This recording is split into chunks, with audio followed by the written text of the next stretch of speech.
বেহালার বকুলতলায় ঘটে গিয়েছে এক চাঞ্চল্যকর ঘটনা। বৃহস্পতিবার একটি দোতলা বাড়ির বারান্দা থেকে উদ্ধার হয়েছে এক বৃদ্ধার অগ্নিদগ্ধ দেহ। জানা গিয়েছে মৃতা ও তার স্বামী ওই বাড়িতেই থাকতেন।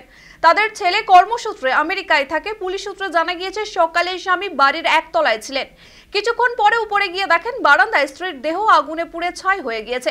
পরিবারের দাবি, দীর্ঘদিন ধরে অসুস্থতায় ভুগছিলেন তিনি, মানসিক অবসাদও ছিল তার। তবে মৃত্যু আত্মহত্যা নাকি এর নেপথ্যে অন্য কোনো রহস্য আছে তা এখনো স্পষ্ট নয়। ইতিমধ্যে বনশ্রী থানায় পুলিশ পুরো ঘটনার তদন্ত শুরু করেছে। অনুমান ময়নাতদন্তের রিপোর্ট এলে মৃত্যুর প্রকৃত কারণ জানা যাবে।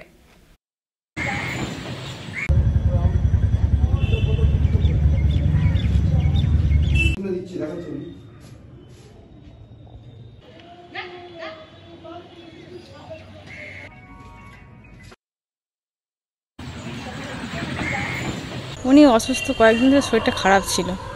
ওনাকে কিছুতেই কিছু হচ্ছে না। উনি অসুস্থ থাকাকালীন উনি সহ্য করতে পারছিল না। স্বামী অসুস্থ ছিল?